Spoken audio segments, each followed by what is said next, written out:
Film ini dibuka dengan adegan mencekam. Sebuah truk pengangkut uang milik perusahaan Fortico Security dikepung oleh sekelompok pria bertopeng bersenjata. This fucking coming now! Brian, what the fuck? Get back, come in. It's fucking robbery and profit. Coming in! They're cutting the door! Dengan presisi militer, mereka melumpuhkan kedua pengawal dalam hitungan detik. Dan kemudian para perampok ini juga melumpuhkan seorang anak remaja dan seseorang yang berlari ke arah mereka. Yang akan kita ketahui nanti adalah Edge atau Patrick Hill yang diperankan oleh Jason Statham. Beberapa bulan setelah tragedi berdarah yang mengguncang Fortico Security, perampokan brutal yang merenggut nyawa para pengawal truk itu, seorang pria misterius bernama Patrick Hill atau yang kemudian hanya dikenal sebagai Edge tiba-tiba melamar pekerjaan di perusahaan itu. Proses rekrutmennya berlangsung tanpa kehebohan. Dalam tes menembak, Edge menunjukkan kemampuan yang biasa saja, seolah sengaja menahan diri. Tembakannya tidak buruk, tapi juga jauh dari mengesankan. Ia lulus dengan nilai nyaris minimum, cukup untuk diterima, tapi tidak cukup untuk menarik perhatian. Setelah resmi bergabung, Edge berbaur dalam diam. Ia jarang berbicara, selalu waspada, dan menunjukkan sikap dingin yang sulit ditebak. Rekan-rekan kerjanya seperti Bullet yang pertama menyapanya, dan Dave, partnernya yang sinis, mulai menganggap Edge sebagai pria aneh tapi tidak berbahaya. Hingga hari itu tiba. Truk pengangkut uang yang dikendarai Edge, Dave, dan Bullet disergap oleh sekelompok perampokan bersenjata. Bullet ditangkap lebih dulu dan dijadikan sandera. Para perampok memaksa Edge dan Dave untuk ikut turun dan menyerahkan isi truk. Dave panik, tapi Edge tetap tenang, lalu semuanya berubah.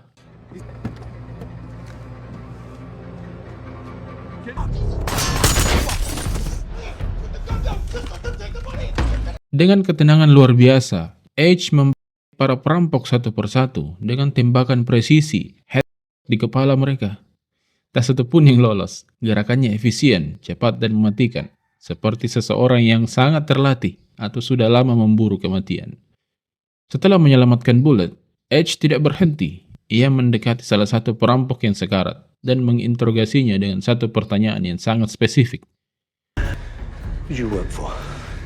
Wajahnya datar, matanya tajam, tapi jawabannya tidak ia temukan hari itu.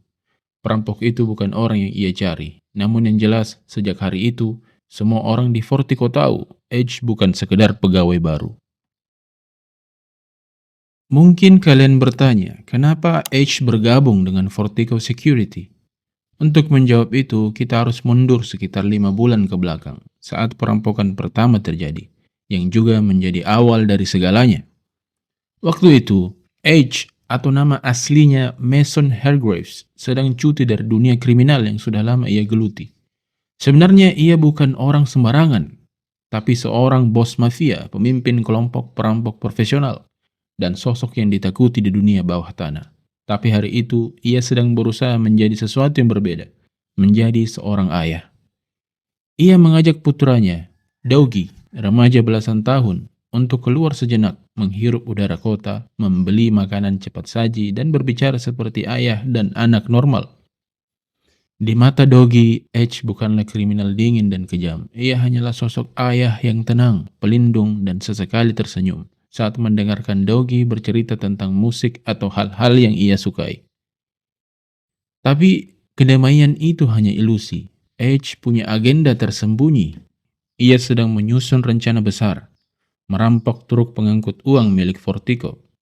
Ia tidak tahu bahwa di waktu yang sama, perampokan lain sedang berlangsung. Sekelompok pria bersenjata menyerang, salah satunya pria dengan bekas luka di wajah, menyeret Dougie keluar dari mobil.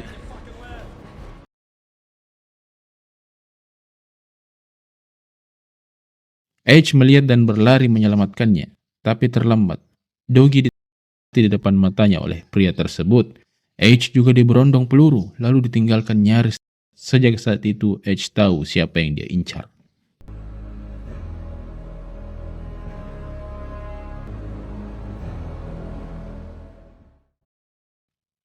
Edge terbangun dari koma 3 minggu kemudian, hanya untuk mendengar kabar kematian putranya. Ia bertemu mantan istrinya Jane yang menyalahkannya atas semuanya.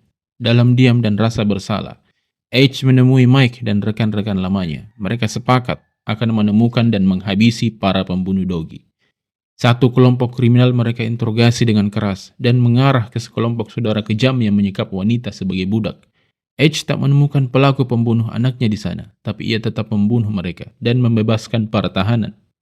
Dendamnya belum terbayar. Can I speak candidly, boss? I don't think we should do this again. Kembali ke masa kini, H masuk ke Fortico bukan untuk bekerja, tapi menyelidik. Ia meminta file pada Kirsty. Data latar belakang para penjaga dan laporan otopsi Dogi. Di antara wajah-wajah itu, ia yakin salah satunya adalah pelaku sebenarnya, dan H kini adalah mesin balas dendam yang menunggu waktu untuk meledak. Di scene berikut ini, kita akan dibawa untuk mengenal para perampok ini.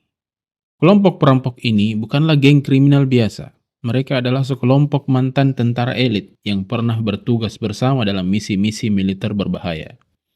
Dipimpin oleh Jackson, mereka adalah pria-pria yang pernah berdiri membela negara, tapi kini berubah haluan karena kekecewaan dan keputusasaan.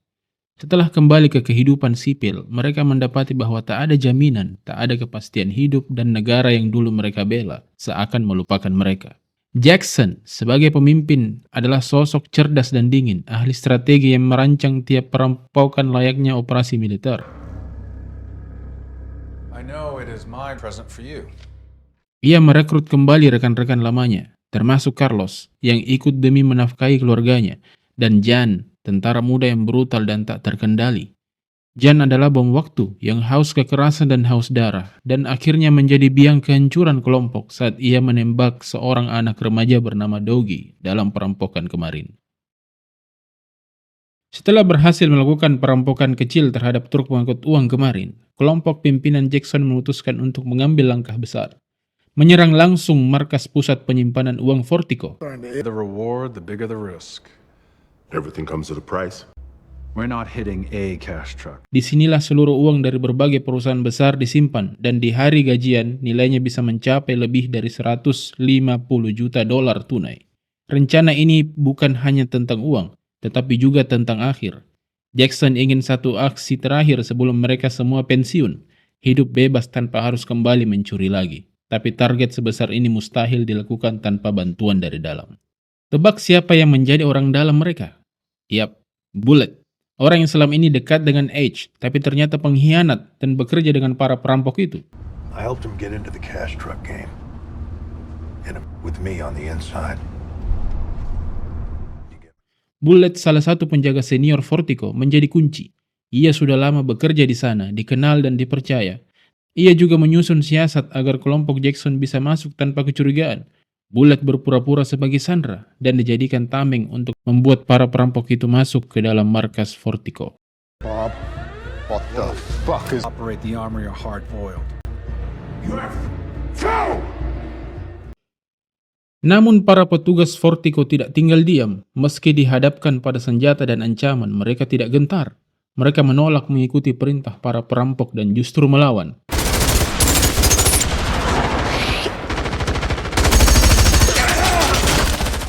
Baku tembak pun tak terelakkan. Di dalam ruang sempit dan penuh tekanan, para penjaga yang berseragam bertempur habis-habisan melawan para perampok bersenjata lengkap dan berarmor tebal. Darah bercucuran, banyak pegawai Fortico yang gugur, termasuk para petugas yang berani melawan sejak awal. Di tengah kekacauan itu, para perampok lengah, dan itulah momen yang ditunggu H.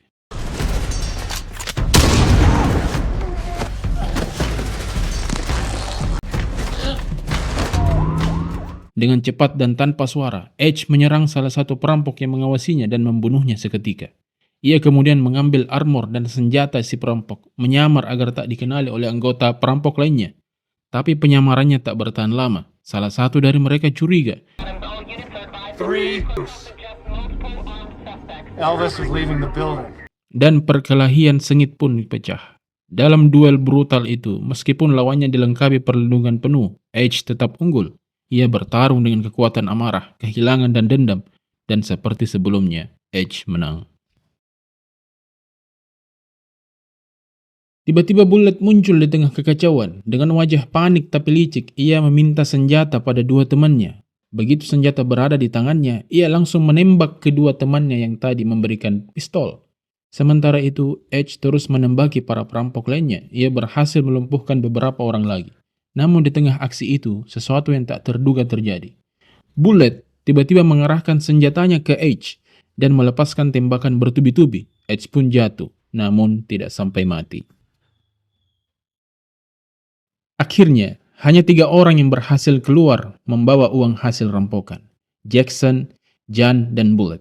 Mereka langsung masuk ke truk pelarian yang telah disiapkan sebelumnya. Polisi sudah mengejar mereka dari belakang, tapi sayangnya, para perampok ini telah menyiapkan jalur pelarian khusus, terowongan dan jalan pintas, dan kendaraan cadangan. Akibatnya, polisi pun kehilangan jejak mereka dalam hitungan menit. Mereka berhasil kabur, tapi semuanya belum berakhir. Setelah lolos dari kejaran polisi, Jan, Jackson, dan Bullet bersembunyi di lokasi aman. Saat situasi mulai tenang, Jan menunjukkan wajah aslinya. Dengan darah dingin, ia membunuh Jackson dan Bullet tanpa ragu. Keduanya tewas. Kini hanya Jan yang tersisa, membawa seluruh uang rampokan sendirian, tanpa tahu bahwa balas dendam masih menunggunya. Beberapa waktu kemudian, setelah perampokan besar-besaran itu, Jan sedang bersiap untuk melarikan diri, kemudian ia menerima sebuah panggilan telepon. Tiba-tiba, Edge muncul di belakangnya dan melemparkan laporan otopsi Doggy kepadanya. Dalam laporan itu, tertulis bahwa anaknya ditembak di liver, paru-paru, limpa, dan jantung. Edge kemudian